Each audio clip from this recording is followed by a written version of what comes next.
Carolyn Lukensmeyer. I spent 17 years as the founder and president of America Speaks, which had the mission of bringing citizens back together with decision makers for real input on the policy areas that most impact Americans' lives. In other words, it was dedicated to the principle of Jeffersonian democracy, that the foundation of our country is the voices of the people should determine the direction our country takes, or our city, or our state, or our region. As many of you know, America Speaks had a stellar track record. We did budget priorities in the city of Washington for every 2 years for 8 years.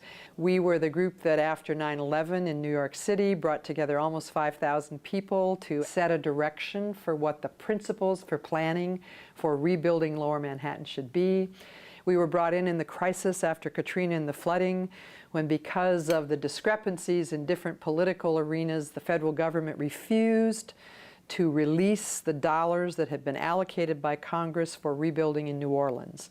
And through an extraordinary community effort that literally hundreds of organizations helped with, we did a series of community congresses which actually finally developed the collective voice of New Orleanians, whether they were back in the city or whether they were still in diaspora all over the country, and those federal funds were in fact released.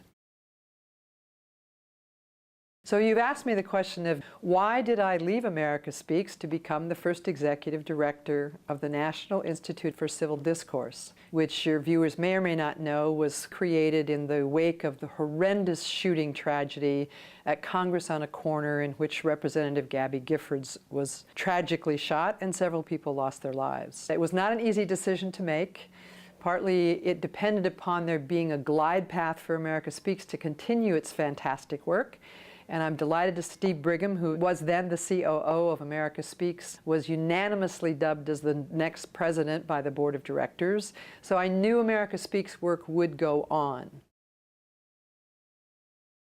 Because the degradation of our democratic institutions has continued in the last 5 years, when a member of Congress points a finger at the president and says, "You're lying," the presidency has been degraded. When a congressman cannot hold a civil dialogue with their constituencies on the August recess, as we saw happen in the town hall meetings in August 2009, the institution of democracy has been degraded. I think the opportunity that the National Institute for Civil Discourse has is to work with Congress itself, work with the public, and work with media to bring those three elements together to create a higher public demand for real information in our politics, to return to a commitment to both civil words and civil tone, so that we actually are capable of solving the problems facing the nation. All the poll data that you look at today, it doesn't matter which outlet does the poll, Americans are most disturbed about the fact that the big issues aren't being solved, whether it's debt and deficit, whether it's immigration, whether it's climate change. There are 3 reasons that Congress can't solve these issues. Number 1 is hyperpartisanship, so that there's no comedy across the aisle, no mutual problem solving. Compromise has been the traditional definition of politics, and yet today compromise has been labeled as forcing people to compromise their values. That is a misunderstanding of democratic institutional responsibility. But the public, back to their 3 reasons: hyperpartisanship, lack of respect and civility among members across the aisle, and the last is the belief that most members of Congress care more about being reelected than they care about solving the problems facing the country. Something that is such a social asset, a political asset about Americans. De Tocqueville said it about us, wrote it about us in 1838, that Americans care more about solving problems than they care about their ideology.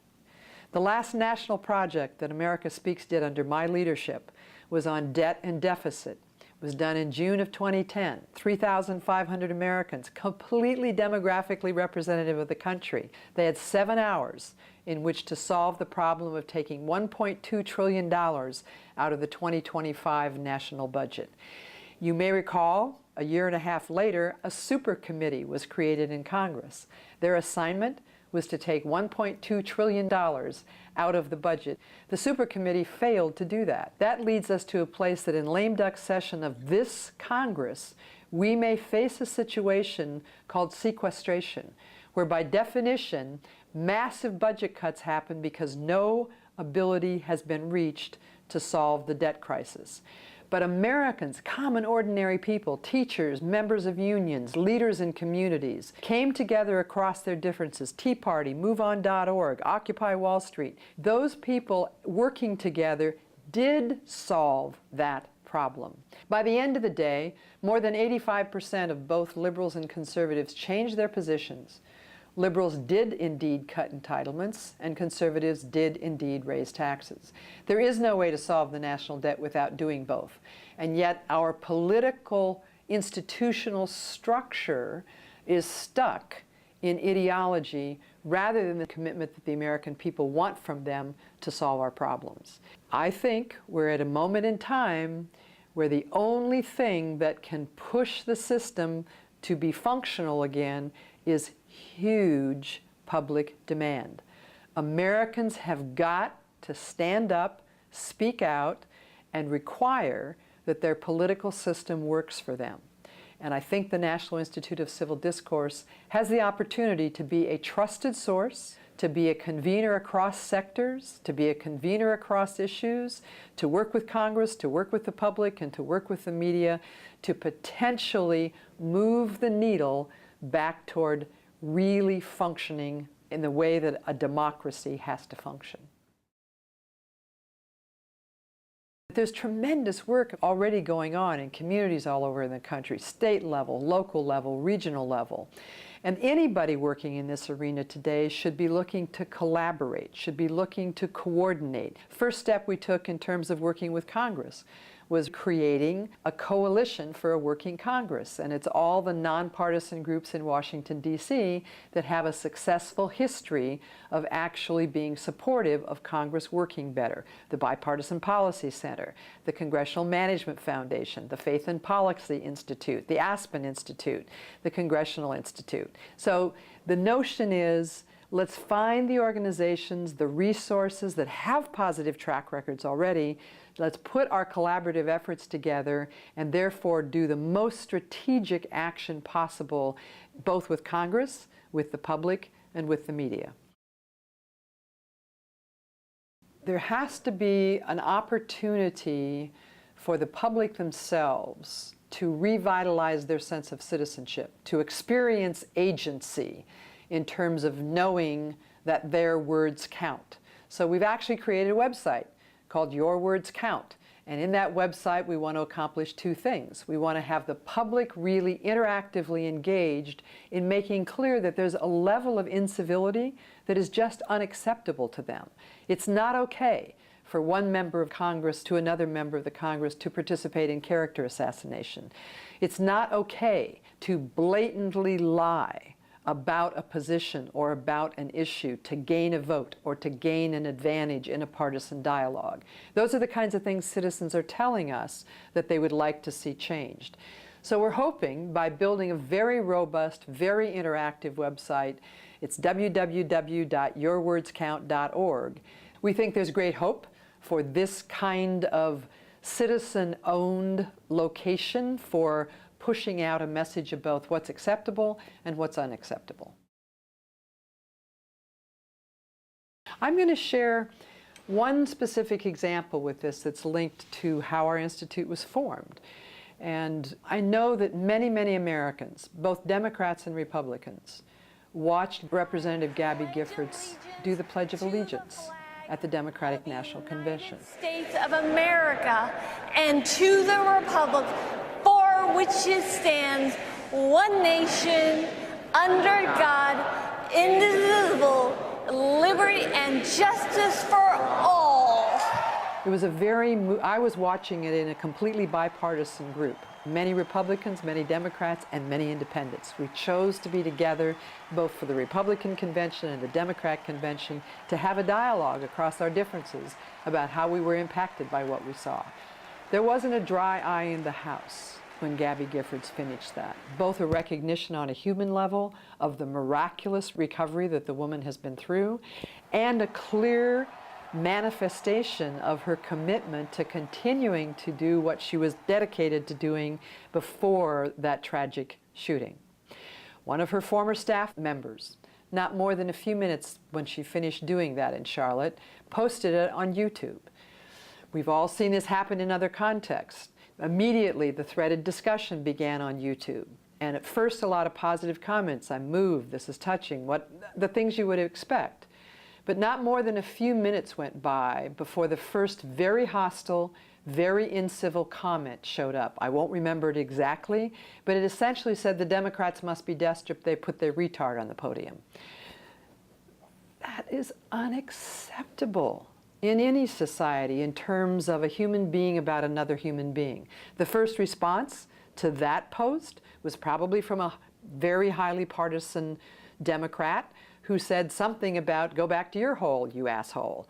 Now, maybe I shouldn't repeat this on a video like this, but the example, I think, makes the point that when we are so embedded in an ideological divide that we can't take a moment of human authenticity and let it stand with integrity, rather than trying to in some way demean it, degrade it, by overlaying it with what we happen to see from a partisan perspective, that is not what a democratic society is about. A 30-year-old Special Olympics athlete has written an open letter to Ann Coulter, slamming her for calling Obama a retard on Twitter. Conservative commentator Ann Coulter has seen a lot of backlash for a controversial tweet Monday in which she referred to President Obama as a, quote, retard. She was referring to the candidate's performance during Monday night's debate, but her use of the R word raised eyebrows. Oh, please, not the words. We're going to need an Encyclopedia Britannica of the words we can't use.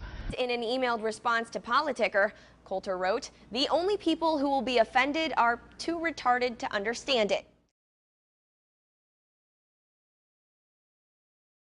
That's a big question. Two things come to my mind that I want to say.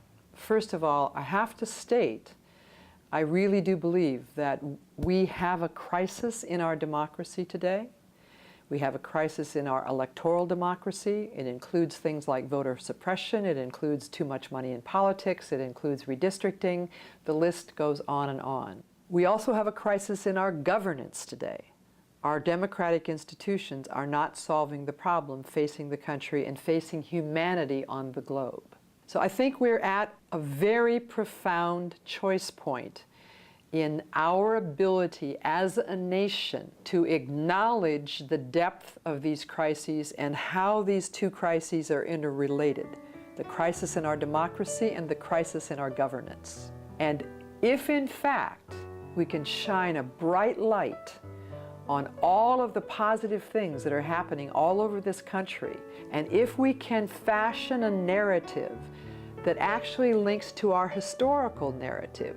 We've been on the brink before in our history, but every single time the American people have rallied to step up to understand that who's responsible when we get into this kind of decline is literally all of us. There's institutional responsibility with Congress, there's institutional responsibility with media, there's institutional responsibility with education, but there's institutional responsibility in every single person in this country.